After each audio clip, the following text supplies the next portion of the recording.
Hi friends, welcome to news pocket. భారతదేశానికి వ్యతిరేకంగా పాకిస్తానీ ఉగ్రవాద సంస్థలు మరో కీలక నిర్ణయాన్ని తీసుకుంటూ ఉన్నాయి.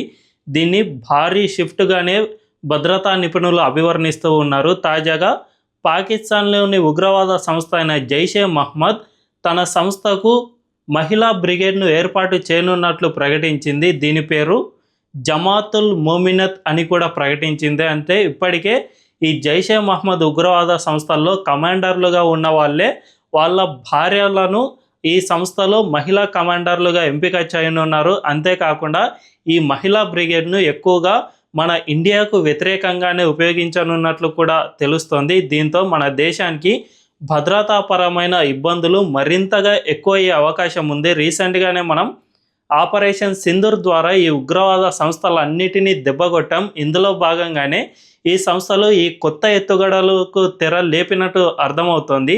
మరి ఇది మన దేశానికి ఏ విధంగా ఆటంకంగా మారుతుంది, మన భద్రతా బలగాలు దీన్ని ఎదుర్కోగలవా లేదా అనే విషయాలను మనం తెలుసుకుందాం. అంతకంటే ముందు ఈ ఛానల్ను రీసెంట్గానే స్టార్ట్ చేసాం. మాకు మీ సపోర్ట్ ఖచ్చితంగా కావాలి. ఈ ఛానల్ వెంటనే సబ్స్క్రైబ్ చేసుకోండి అండ్ బెల్ ఐకాన్ను క్లిక్ చేయడం అస్సలు మర్చిపోవద్దు. ఇక డీటెయిల్స్లోకి వెళ్తే, జనరల్గా పురుషుల బ్రిగేడ్తో పాటు మహిళల బ్రిగేడ్ కూడా అంతే ప్రమాదకరమైంది అని భద్రతా నిపుణులు చెబుతూ ఉన్నారు. ఇప్పటికే బొకో హరామ్, ఐసిస్, హమాస్ ఇలాంటి ఉగ్రవాద సంస్థలు మహిళా బ్రిగేడ్లను తయారు చేసుకుని వారిని ఇతర దేశాలపై ప్రయోగం చేస్తూ ఉన్నాయి. వీరిని ఎక్కువగా అంటే హ్యూమన్ బాంబర్లుగా ఉపయోగించుకునే అవకాశం సైతం ఉంది. జనరల్గా సాయుధ దుండగుల కంటే ఈ హ్యూమన్ బాంబులు అంటే మానవ బాంబర్లు అనేవాళ్ళు మరింత డేంజర్గా కనిపిస్తుంది. దీంతో పాటు ఈ జైషే మహ్మద్ ఉగ్రవాద సంస్థ ఈ మహిళా బ్రిగేడ్ను ఏ విధంగా ఉపయోగిస్తుంది అనే దానికి సంబంధించి కొన్ని కీలకమైన ఇన్ఫర్మేషన్ సైతం బయటికి వచ్చింది.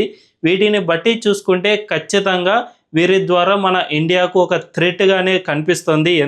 అవేంటో ఇప్పుడు తెలుసుకుందాం. ముఖ్యంగా ఈ మహిళా బ్రిగేడ్ను ఏ విధంగా ఉపయోగిస్తారు అనే విషయానికి వస్తే, వీళ్ళను ఎక్కువగా హ్యూమన్ బాంబర్లుగా ఇప్పటి వరకు అనేక ఉగ్రవాద సంస్థలు ఉపయోగిస్తూ ఉన్నాయి. జనరల్గా సాయుధ దుండగుల చేతిలో తుపాకులు ఉంటాయి. ఆ తుపాకులను ఇతర దేశాల నుంచి ఖచ్చితంగా స్మగ్లింగ్ చేయాల్సి ఉంటుంది. ఈ స్మగ్లింగ్ టైంలో ఇంటెలిజెన్స్ అధికారులు ఇన్పుట్లను సేకరించి ఇవి ఎక్కడెక్కడికి వెళ్తూ ఉన్నాయి, ఎవరెవరికి చేతుల్లో మారుతూ ఉన్నాయి అనే దాన్ని పసిగట్టి వాళ్ళను పట్టుకునే అవకాశం ఉంటుంది. కానీ ఈ మానవ బాంబర్లను పట్టుకోవడం అంతకంటే కష్టము అని భద్రతా నిపుణులు చెబుతూ ఉన్నారు. ఎందుకంటే ఈ సాయుధ తుపాకులు ఇలాంటివి అయితే ఇతర దేశాల నుంచి ఇంపోర్ట్ చేసుకోవాల్సిన అవసరం ఏర్పడుతుంది. కానీ మానవ బాంబులకు సంబంధించిన ఐఈడీలు, జిలెటిన్ స్టిక్లు మన దేశంలోనే విరివిగా లభిస్తున్నాయి. కాబట్టి దీనివల్ల మరింత ప్రమాదం కలిగే అవకాశం ఎంతైనా ఉంది. ఎందుకంటే ఈ జిలెటిన్ స్టిక్లు ఇలాంటివి ఎక్కువగా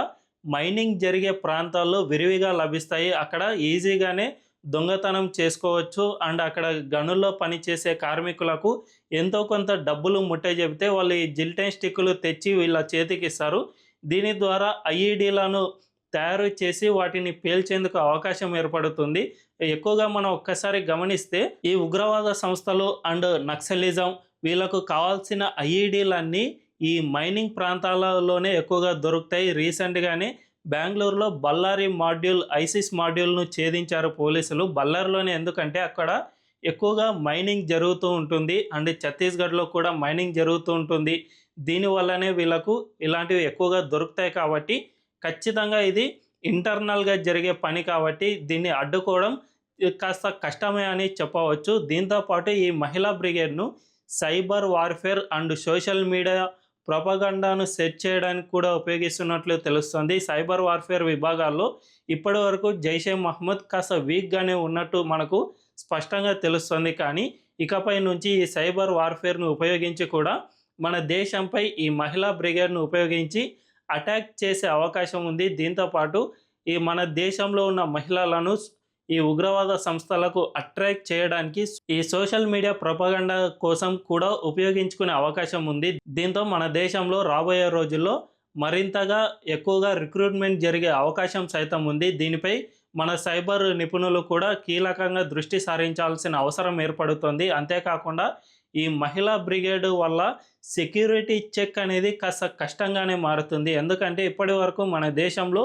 మహిళలకు మన దేశంలో సాంస్కృతికంగా ఉన్న గౌరవం వేరుగా ఉంటుంది కాబట్టి వారిని ప్యూర్గా అంటే పర్ఫెక్ట్గా చెక్ చేయరు, పైన చెక్ చేసి వదిలేస్తారు. దీనినే ఈ మహిళా బ్రిగేడ్ కూడా తమకు అనుకూలంగా మార్చుకునే అవకాశం ఉంటుంది. ఈ జనరల్ చెక్ దీంతో పాటు కొంతమందిని హనీ ట్రాప్గా కూడా వాడుకునే అవకాశం ఉంటుంది. కాబట్టి ఈ సెక్యూరిటీ చెక్ అనేది కాస్త కష్టంగానే మారనుంది. అండ్ దీంట్లో చాలా స్ట్రిక్ట్ రూల్స్ను తీసుకురావాల్సిన అవసరం ఏర్పడుతుంది. సో ఇటువంటి కారణాల వల్ల ఈ జైషే మహమ్మద్ తీసుకొచ్చిన మహిళా బ్రిగేడ్ అనేది మన దేశానికి ఒక థ్రెడ్గానే మారే అవకాశం ఉంది. దీన్ని భద్రతా బలగాలు తమకు సంబంధించిన ప్రోటోకాల్ను మరోసారి పటిష్టంగా చేసుకోవాల్సిన అవసరం ఉంటుంది. అంతేకాకుండా దీన్ని ఎదుర్కోవడానికి ప్రత్యేకంగా వ్యూహాలు రచించాల్సిన అవసరం కూడా ఉంటుంది. అయితే జైషే మహమ్మద్ ఉగ్రవాద సంస్థ ఎందుకు ఈ మహిళా బ్రిగేడ్ను తయారు చేసుకుంటోంది అంటే, మనందరికీ తెలుసు రీసెంట్గా ఆపరేషన్ సింధూర్ టైంలో ఉగ్రవాద సంస్థలను మనం భారీగా దెబ్బకొట్టాం. మసూద్ అజర్ కుటుంబంలోనే ఏకంగా 10 మంది చనిపోయారు. అంతేకాకుండా వందలాది మంది ఉగ్రవాదులు హతమయ్యారు.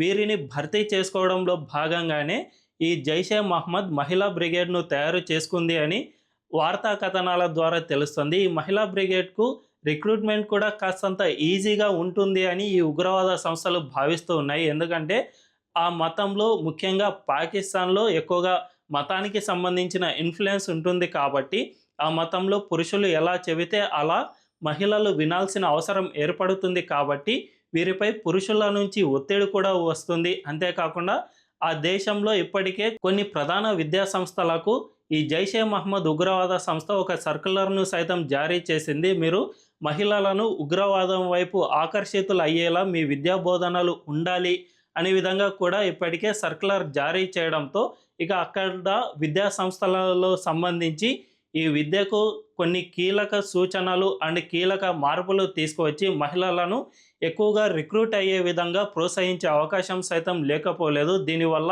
ఈ ఉగ్రవాద సంస్థలకు మనం ఆపరేషన్ సింధూర్ టైంలో ఏ విధంగా అయితే దెబ్బ కొట్టామో దాన్ని భర్తీ చేసుకునేందుకు ఈ మహిళా బ్రిగేడ్ను తయారు చేసుకుంటోంది అని మనందరికీ స్పష్టంగా అర్థమవుతుంది. సో దీనిపై మన ఇండియా ఇప్పటికే అప్రమత్తం కావాల్సిన అవసరం ఎంతైనా ఉంది. దీనికి సంబంధించి ఇప్పటికే ఇంటెలిజెన్స్ విభాగాలు కొన్ని మార్పులు చేర్పులు అంతేకాకుండా భద్రతకు సంబంధించిన ప్రోటోకాల్ను కూడా మారుస్తోంది అని వార్తా కథనాల ద్వారా తెలుస్తుంది. సో ఈ విషయంపై ఇప్పటికే ప్రభుత్వం అప్రమత్తమైంది. అండ్ జాతీయ భద్రతా సలహాదారు అజిత్ దోవల్ కూడా ఈ మహిళా బ్రిగేడ్ను ఏ విధంగా ట్యాకిల్ చేయాలి అనే విషయంపై ఇంటెలిజెన్స్ వర్గాలకు కీలక ఇన్పుట్ ఇచ్చినట్లు సమాచారం అందుతోంది. దీంతో పాటు ఇప్పటికే ప్రపంచంలో కొన్ని ఉగ్రవాద సంస్థలు ఈ మహిళా బ్రిగేడ్ను ఉపయోగించుకోగా దీన్ని ఏ విధంగా ట్యాకిల్ చేయాలి అనే దానికి ఆయా దేశాలు కొన్ని సూత్రాలను నిబంధనలను ఇప్పటికే వెలువరించాయి. వీటన్నిటినీ కూడా ఇంటెలిజెన్స్ వర్గాలు ఇప్పుడు స్టడీ చేసే అవకాశం ఉంది. దీంతో పాటు